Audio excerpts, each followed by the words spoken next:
Hello friends, कैसे हैं आप लोग। आई होप आप सब लोग ठीक होंगे। आज मैं क्लास 7th के मोस्ट इम्पॉर्टेंट क्वेश्चन साइंस के लेकर आई हूँ। आई होप आप लोग इन्हीं क्वेश्चनों को पेपर में करके जाइएगा। इन्हीं के अंदर से आपके एग्ज़ाम के अंदर मैंने यहाँ पर टॉपिक्स भी बनाए हैं और कुछ क्वेश्चंस भी लिख दिए हैं। अगर आप इन्हीं टॉपिक्स और क्वेश्चंस को करते हैं तो आपके 80% मार्क्स आने ही आने हैं। तो हमारा फर्स्ट क्वेश्चन है, what is the nutrition. Nutrition क्या होता है। अगला क्वेश्चन है हमारा, difference between autotroph and heterotroph. मतलब यहाँ पे हमें डिफरेंस बताना है या फिर हमें डेफिनेशंस भी आ सकती है। फिर जो हमारा थर्ड बनता है वो है, define the cell, cell membrane, nucleus, cytoplasm and stomata. मतलब इसके अंदर से एक क्वेश्चन जरूर बन के आ सकता है और क्वेश्चन आता ही है इसके अंदर से। या तो आपसे सेल के बारे में पूछ सकते हैं, या सेल मेम्ब्रेन के बारे में पूछ सकते हैं, या फिर साइटोप्लाज्म के बारे में पूछ सकते हैं, या न्यूक्लियस के बारे में पूछ सकते हैं। फिर हमारा अगला क्वेश्चन जो बनता है एग्जाम के अंदर डायग्राम के साथ जो आता है वो आती है फोटोसिंथेसिस की प्रोसेस। फोटोसिंथेसिस की क्या प्रोसेस है और उसका क्या डायग्राम है, ये आपको पता होनी चाहिए। फिर जो हमारा अगला टॉपिक है वो है heterotrophic mode and the parasite. मतलब इनके अंदर डिफरेंस भी पूछा जा सकता है और डेफिनेशन भी आ सकती है। नाउ नेक्स्ट है हमारा insectivorous plant and the saprotrophs, next symbiosis and the lichens, and how would you test the presence of the starch in the leaves. मतलब लीव्स के अंदर हम कैसे प्रेजेंस करेंगे, कैसे टेस्ट करेंगे कि इसके अंदर स्टार्च है या नहीं है, और ये क्वेश्चन आता ही आता है एग्जाम के अंदर। फिर हमारा नेक्स्ट है ह्यूमन डाइजेस्टिव सिस्टम। ये डायग्राम के साथ पूछा जा सकता है, आपको लेबलिंग करने के लिए भी दी जा सकती है, और इसके अलग अलग पार्ट्स के बारे में, इनके फंक्शन भी आपसे पूछे जा सकते हैं। तो आपको इसके सारे पार्ट्स के फंक्शन भी आपको पता होने चाहिए। फिर नेक्स्ट जो हमारा टॉपिक है वो है milk teeth and permanent teeth. इसके अंदर डिफरेंस भी पूछा जा सकता है और अलग से भी क्वेश्चन बना के दिया जा सकता है।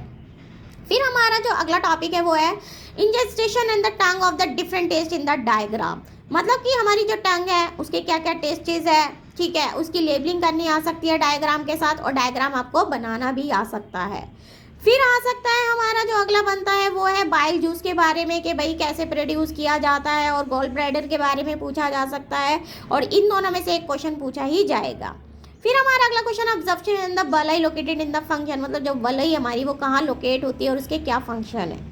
फिर है digestion in the grass eating animal, rumination वगैरह जो हमारे आते हैं चैप्टर के अंदर, वो बहुत ज़्यादा ही।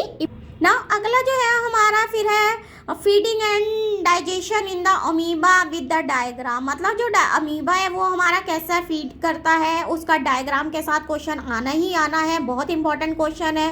फिर हमारा जो अगला क्वेश्चन है वो है एसिड एंड बेस। इसके अंदर डिफरेंस भी पूछा जा सकता है और आपसे डेफिनेशन भी पूछी जा सकती है। नेक्स्ट इंडिकेटर्स और उनके नेम, कौन कौन सा एसिड किस इंडिकेटर से किस किस में मिलता है, ये आपसे पूछा जा सकता है। फिर है लिटमस, ठीक है, ये कितने टाइप्स के होते हैं और हम कैसे इनकी प्रेजेंस कर सकते हैं।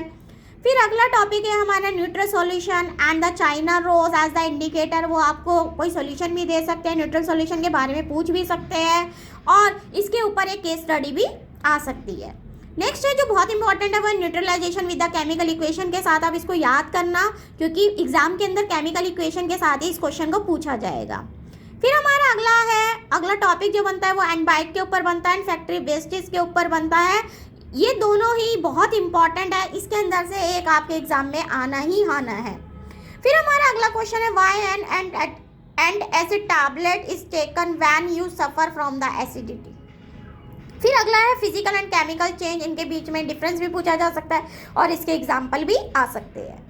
नेक्स्ट फिजिकल प्रॉपर्टीज और केमिकल प्रॉपर्टीज। मतलब आप लोगों को इन दोनों की प्रॉपर्टीज जो है पता होनी चाहिए। फिर है rusting of the iron and galvanisation. मतलब कैसे जो है लोहे की चीज़ों पर जंग लगता है, तो उसकी प्रोसेस आपको पूरी पता होनी चाहिए कि मतलब एयर के कांटेक्ट में और वाटर के कांटेक्ट में आने पर जो लोहे की चीज़ें होती है उनके ऊपर क्या लग जाता है, जंग लग जाता है। फिर है क्रिस्टलाइजेशन, उसकी प्रोसेस आपके एग्जाम के अंदर पूछी जा सकती है। नाउ फ्रेंड्स, हमारा अगला क्वेश्चन है डिफाइन द स्पीड, और उसका फॉर्मूला भी पूछा जा सकता है, उसकी डेफिनेशन भी पूछी जा सकती है। Uniform motion, non uniform motion के बीच में डिफरेंस आ सकता है, उनकी डेफिनेशन पूछी जा सकती है। Simple pendulum, oscillatory motion, time period, इनके ऊपर क्वेश्चन बनता ही बनता है। ज़्यादातर क्वेश्चन सिंपल पेंडुलम के ऊपर आता है। आप लोगों को मतलब कि एग्जाम्पल्स के रूप में भी पूछा जा सकता है, एग्जाम्पल भी दे सकते हैं। फिर आता है ओडोमीटर और स्पीड मीटर के बारे में पूछा जा सकता है।